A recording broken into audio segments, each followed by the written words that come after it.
আছোঁ নতুন এটা ব্লগলৈ আপোনালোকে স্বাগতম। চ' গাইজ আজি অলপ চাইকেলখনলৈ ওলাই আহিলোঁ, একোটা মানে কণ্টেণ্ট পোৱা নাই যে কি বনাম কি নবনাম চাই আছোঁ। চ' আজি চাইকেল লৈ পিনি অলপ আগলৈ যাওঁ, ক'ত যাওঁ মানে নিজে গম নাপাওঁ। চ' এতিয়া আমাৰ যাত্ৰা আৰম্ভ চাইকেলত। অ'কে, চ' আজি মানে একো মানে ভাবি যোৱা নাই যে ক'ত কি বনাম। আজি জাষ্ট ওলাই যাওঁ, ৰেণ্ডামলি যিখিনি হয় আপোনালোকে চাব আজি, আৰু একো কণ্টেণ্ট নাই মানে আজিকালি। সেইটো কাৰণে মই জাষ্ট আপোনালোকক এটা সৰু আগলৈ গৈ যাত্ৰাটো দেখাম সকলোকে। চ' হেল্ল' 1 2 3। চ' গাইজ আমি বৰ্তমান পাৰ হৈ আহিলোঁ গণেশ মন্দিৰতে। আমি পাবলৈ ওলাইছোঁ দুৰ্গা মন্দিৰ, মানে লখিমপুৰৰ মানে দুৰ্গা মন্দিৰ। চ' এইকণ জেগাত মানে যিহেতু ভিৰটো মানে গাড়ী মটৰ বহুত স্পীড আহে, দেখিছে নিশ্চয়। চ' সতৰ্ক হৈ যাব লাগিব। আৰু তাৰ উপৰিও আমি এতিয়া চাইকেল চলাই গৈ আছোঁ। প্ৰায় আমি 8 কিলোমিটাৰমান গৈ আহিলোঁ। আৰু এইকণ জেগা মানে দেখিবলৈ বহুত ধুনীয়া হয়। আৰু আগত আছে আমাৰ ৰঙানদী। চ' ব'লকচোন আমি আৰু আগলৈ যাওঁ।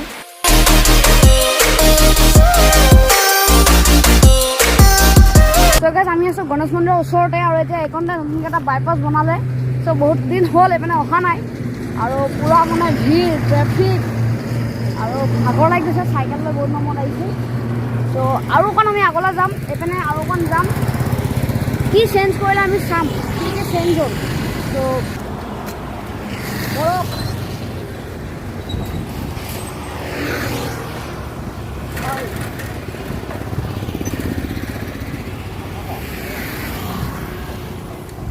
আবেলি সময়ত মানে চাইকেল চলাই ভাল লাগে যিহেতু, আৰু ইয়াত ৰ'দটো একদম কম, এতিয়া ভাল লাগিছে না ফিলিং বেটাৰ।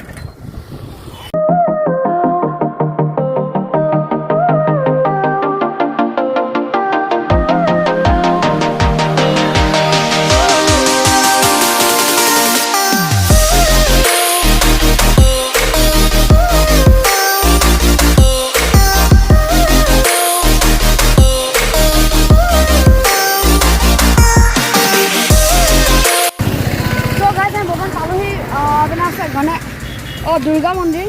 চ' এতিয়া ভিতৰলৈ নাযাওঁ, আৰু যিহেতু সন্ধিয়া হ'বলৈ হ'ল। চ' এতিয়া চাই লওঁ কি কৰিব পাৰোঁ।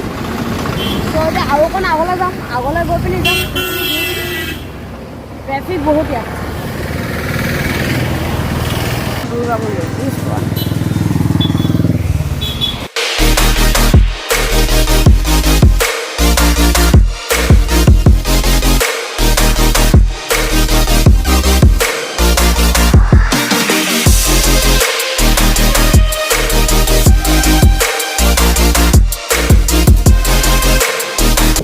ধুনীয়া এটা নাজাৰা এইখনতে, মানে গছজোপা কি ধুনীয়া এটা মানে নাজাৰা বনাই দিছোঁ। চ' বঢ়িয়া লাগিছে আজি, মানে দিনটো মোৰ এনেকুৱা লাগিছে মানে বহুত ভাল লাগিছে আজি। চ' আপোনালোককো অলপ ভাল লগাই দিছোঁ আৰু সেইটো কাৰণে। চ' আপোনালোকে ছাবস্ক্ৰাইবটো কৰি দিয়ক, পটাপট কৰক। অ'কে,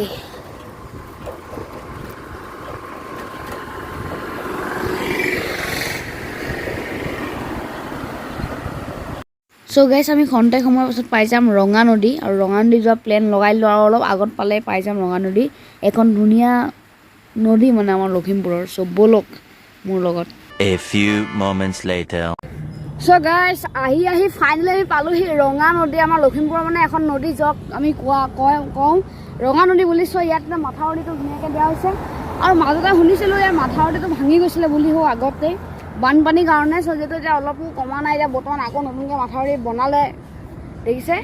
চ' এইটো মাথাউৰি বনাই দিলে নতুনকৈ, আকৌ মানে ভাঙি গৈছিলে বানপানীত। চ' আগত ভাঙিছিল, ইয়াত ভঙা নাই, এইটো আগৰ পৰাই আছে। আগত ভাঙি গৈছিল মাথাউৰি। চ' আকৌ মানে নতুনকৈ বনালে। চ' ফাইনেলি আমি আহি পালোঁ ৰঙা নদীৰ এটা সুন্দৰ মানে দৃশ্য, আপোনালোকে এটা চাবলৈ পাব। এনেকুৱা ভাল লাগিছে গাইছ, একদম পানীৰ মানে ঢৌটো দি। চ' এবাৰ আপোনালোকে ৰঙা নদীৰ ভিউটো অলপ চাওক আপোনালোকে।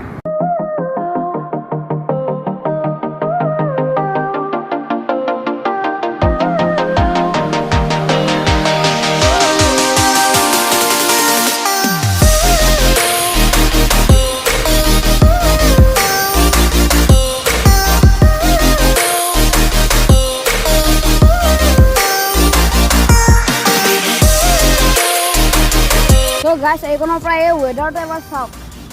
অ' মাই গড, মানে আপোনাৰ ডাৱৰখিনি ইমান ধুনীয়া লাগিছে, মানে ইমান ধুনীয়া মুকলি এটা পৰিৱেশ, আৰু এটা ধুনীয়া বতাহ।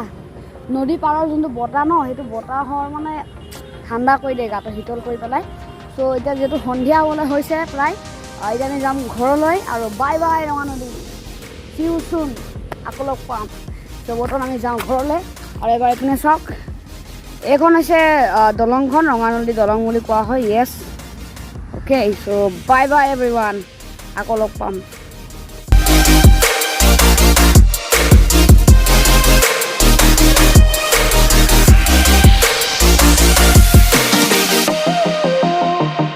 The next day. Hey guys, সকলকে গুড মৰ্ণিং আৰু দেখিছে আপোনাৰ বৰষুণ ষ্টাৰ্ট হৈ গ'ল চ' যিহেতু কালি আমি ৰঙা নদীত গৈ অহাৰ পাছত জাষ্ট ভাগৰ লাগি গ'ল বহুত আৰু ব্লগটো আমি কণ্টিনিউ নকৰিলোঁ জাষ্ট আমি শুই দিলোঁ এতিয়া যিহেতু সাৰ পাইছোঁ অ'কে চ' এতিয়া পটককৈ একাপ চাহ খাই লওঁ আৰু ভাবিছোঁ ব্লগটো আমি এণ্ড কৰি দিওঁ বুলি এতিয়া বৰ্তমান ঘৰতো কোনো নাই মা দেউতা চব নিজৰ নিজৰ ডিউটিত গুচি গ'ল মইহে ঘৰত এনেই আছোঁ চবে আজিলৈ ভিডিঅ'টো চাই যদি ভাল পালে আমাৰ এজন লাইক কৰিব শ্বেয়াৰ কৰিব ছাবস্ক্ৰাইব কৰিব আৰু আপোনালোকৰ কাৰণে আৰু ভাল ভাল ভিডিঅ' বনাই আছোঁ আজিলৈ বাই বাই